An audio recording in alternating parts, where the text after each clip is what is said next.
Well, thank you very much, Sylvia, for the invitation and the opportunity to talk to this audience here in AFECOM. Well, is this, and this is back and forth. Okay, good. Perfect. Well, this is about communication of risks, strengths, needs, opportunities. I will focus in particularly on needs in my discussion. The derivation and the communication of risks based on epidemiological research has a long tradition. And if we take the example of smoking, it has not even been much debated how we do that and how we communicate that.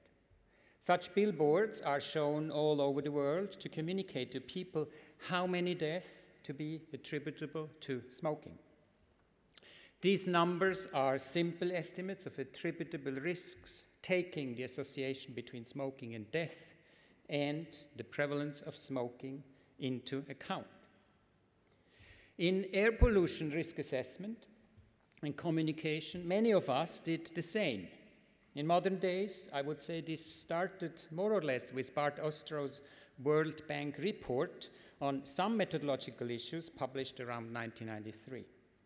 Some 10 years ago, we applied the methods to answer a hot question asked by the Ministries of Health and the Environment of France, Austria, and Switzerland, mainly, what is the health impact and what are the costs that can be attributed to ambient air pollution?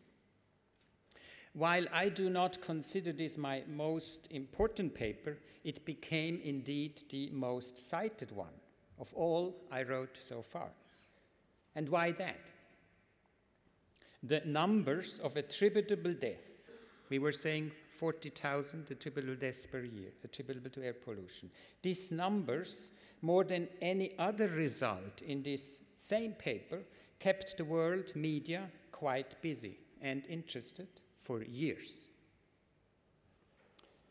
For us, for ourselves, more important was the fact that we were able to apply the concepts used since decades in tobacco research and tobacco risk assessment to the field of air pollution risk assessment. In particular, we were showing that the risk assessment for mortality or for death must be based on results from cohort studies and not just on studies that focus on the very immediate acute effects of air pollution, as shown in many, many time series studies.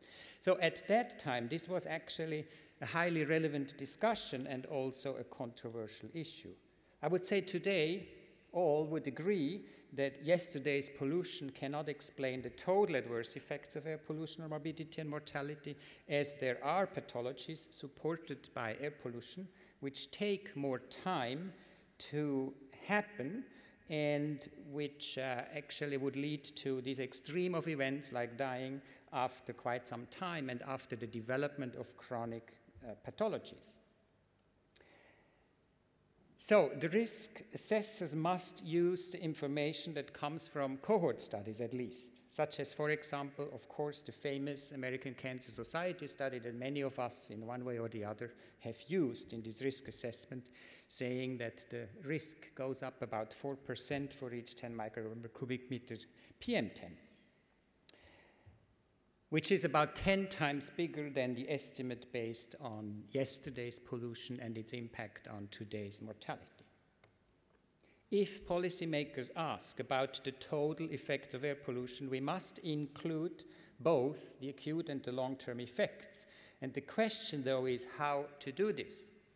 And at that point, actually, the smoking risk assessment paradigm does not really help, because smoking has always rightfully been considered a long-term habit, with the cumulative long-term exposure being the cause for morbidity and mortality, rather than focusing the interest on any single cigarette or the number of cigarettes smoked yesterday or today.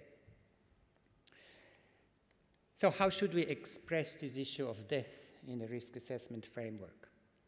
Brian Miller and Fintan Hurley, they have contributed in a very important way to the extension to the discussion on how to express these total effects in the domain of mortality. They have shown that the good old annual attributable death that we have calculated in many studies that they are, at least in the longer term, a rather flawed result and a rather flawed concept. And Bert Brunekreef, Brian Miller, and Fintan Hurley, they have published a very nice paper, which actually Bert has gave a great talk like 2 years ago in Mexico on this issue, to tell us the reasons why we are actually running into some trap if we talk about this attributable death. Yes, we only live once and we only die once. The only question and the only parameter that policies may influence is when, how early, at what average age, under what condition would we die.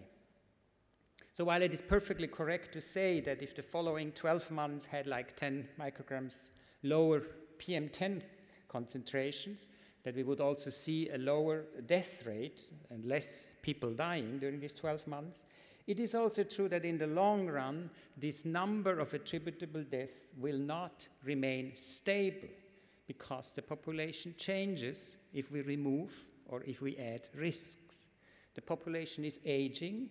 If you remove air pollution, they will survive longer, and therefore, in the very end, in the longer term, actually more people would die than in a population which has higher levels of pollution. And therefore, the expression of the impact in terms of years of life lost or gained due to policy is a far more appropriate way of communicating, and many do so as a default these days in the risk assessments. For example, in our Barcelona risk assessment study, we provided the risk for Barcelona not being in compliance with the lax European guidelines or regulations and being far from the WHO guideline values in terms of PM10.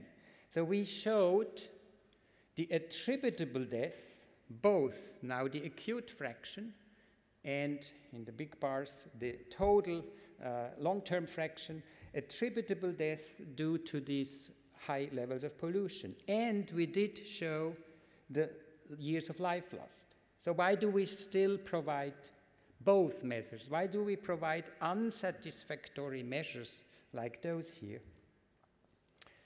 Well, I would say we have not yet resolved the question of how to communicate the impact of these terms, in these terms. Lay people, the media, they do not like the years of life lost. They do not really understand the concept well, or it is too cumbersome for them to communicate this. We even lack comparisons with these measures, whereas the attributable deaths are so simple and easy to communicate. We did do both, but I can tell you that those results had far less media attention.